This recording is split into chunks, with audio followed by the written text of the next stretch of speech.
السلام علیکم دوستو، کیسے ہیں آپ سب؟ میں زبینہ فیاض ایک بار پھر آپ کے ساتھ میں شروع کر رہی ہوں Aatish Ishq an American monster by Saliha Iqbal episode 12۔ اور شروع کرنے سے پہلے ہمیشہ کی طرح کہوں گی کہ اگر آپ میرے چینل پر نئے ہیں یا اب تک چینل کو سبسکرائب نہیں کیا تو پلیز چینل کو سبسکرائب کر لیے، بیل آئیکن کو ضرور دبائے، ویڈیو کو ضرور لائک کیا کریں، اگر بعد میں بھول جاتے ہیں تو پہلے ہی لائک کر دیا کریں۔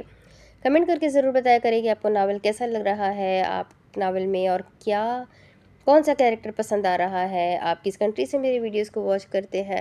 بہت سارا کچھ ہو سکتا ہے جو آپ کمنٹ میں لکھ سکتے ہیں، تو پلیز کمنٹ ضرور کیا کریں۔ ساتھ ہی ناول کو شیئر ضرور کیا کریں اپنے دوستوں کے ساتھ، اپنے کانٹیکٹس میں، تاکہ رائٹر کو بھی اس کا فائدہ ملے، رائٹر کو بھی اس سے خوشی ملے۔ تو چلے فی الحال ہم اس ناول کو جلدی سے شروع کرتے ہیں۔ دوسری طرف ہیر بک شیلف کے دروازے میں کھڑی ہوئی اندر کا اندھیرا دیکھ کر اس کے قدم رک جاتے ہیں۔ ہیر کچھ نہیں ہوتا ہے، چلی جا اندر۔ ہیر اپنے ہاتھوں کی مٹھیاں بنا کر اندر دیکھتے ہوئے اندر داخل ہوتی ہے۔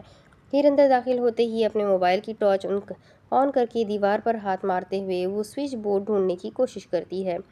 بورڈ ملتے ہی وہ ایک ساتھ سارے بورڈز آن کر دیتی ہے، جن میں سے بک شیلف کے دروازے کو اندر سے بند کرنے کا دروازہ جیسے ہی خود سے بند ہونے لگتا ہے، ہیر ڈر کے پیچھے کی طرف قدم بڑھانے لگتی ہے۔ ہیر جیسے ہی پیچھے کی طرف بڑھتی ہے، اس کی ٹانگ ایک اسٹول سے ٹکراتی ہے۔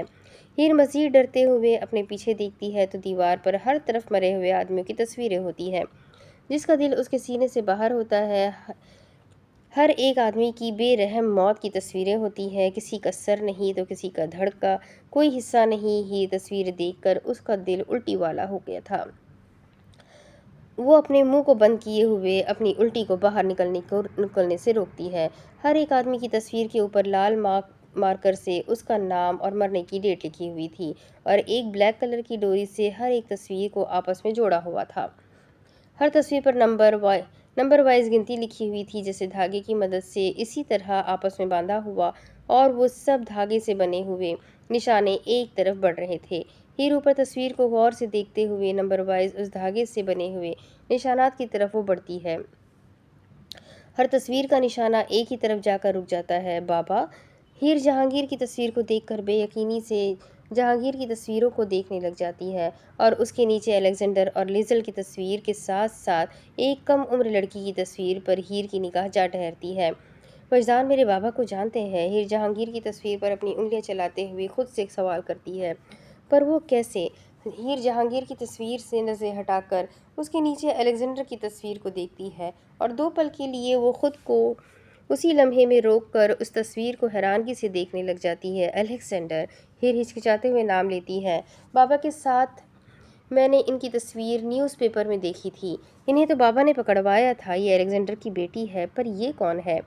ہیر اس کم عمر لڑکی کی تصویر کو دیکھتے ہوئے حیرانگی سے اس تصویر پر اس لڑکی کے چہرے پر انگلی پھیرتے ہوئے کہتی ہے، یہ کتنی خوبصورت ہے۔ ہیر اس لڑکی کے چہرے سے اپنی نظریں ہی نہیں ہٹا پا رہی تھی۔ ہے کون یہ؟ وجدان کون ہے؟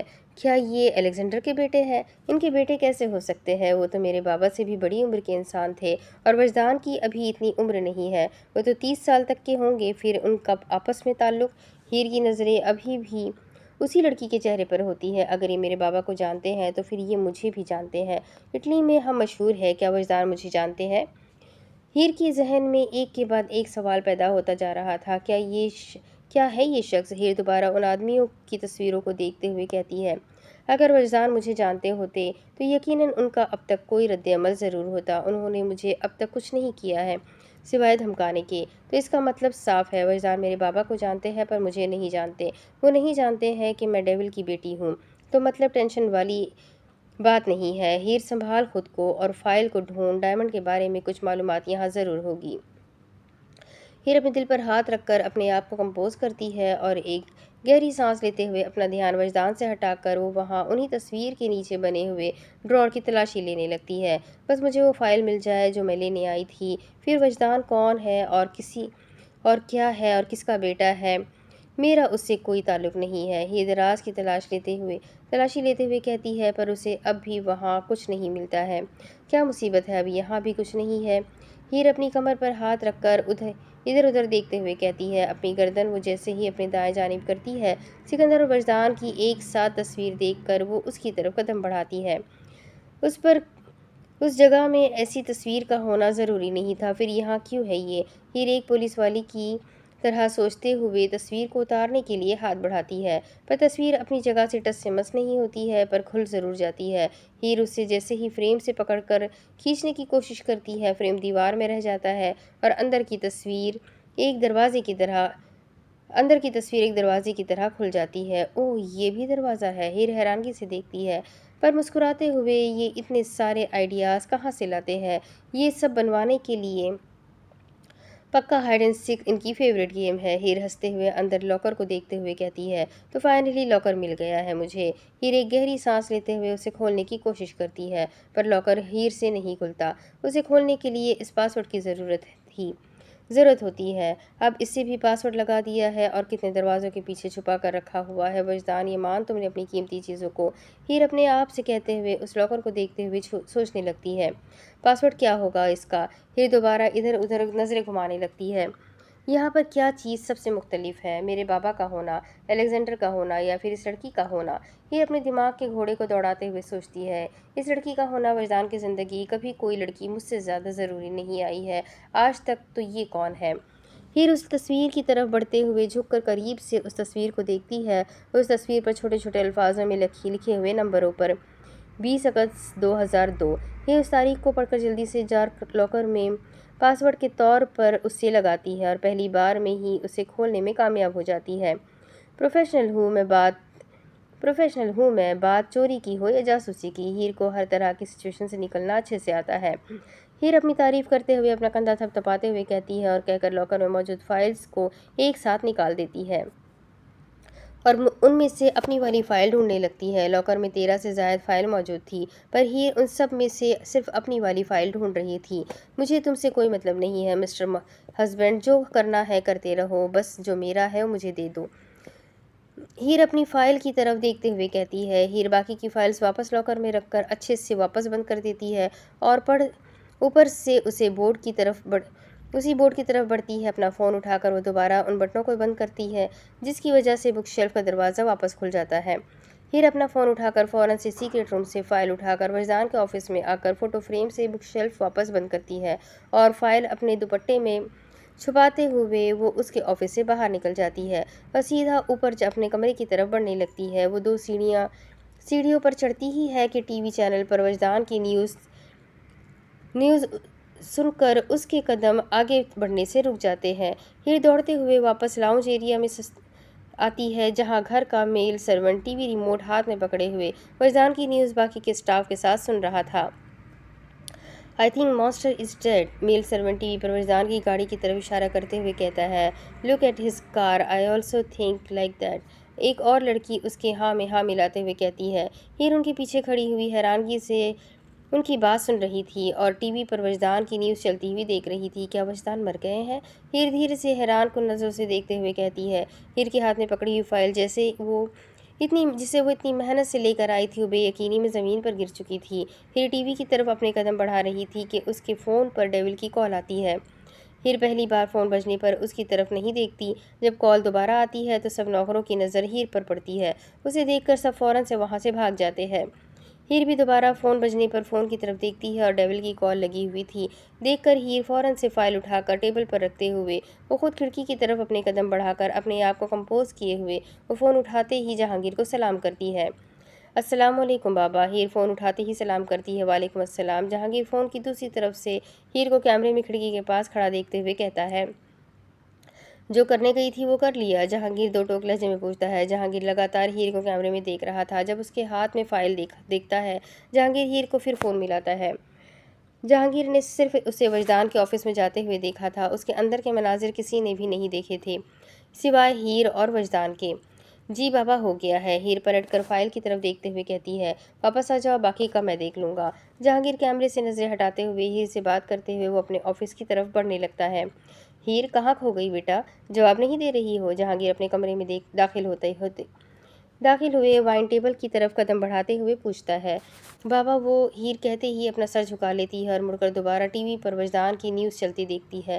بابا کی شہزادی، ڈرنا یا ہچکچانا نہیں ہے، تم آ جاؤ واپس، جو ہوگا اب میں خود کروں گا، ٹینشن مت لو۔ اور آ جاؤ، حیا انتظار کر رہی ہے تمہارا، اور اسے مزید انتظار مت کرواؤ، آ جاؤ، سب ٹھیک ہوگا اب۔ جہانگیر گلاس اٹھائے اسے لبوں سے لگاتے ہوئے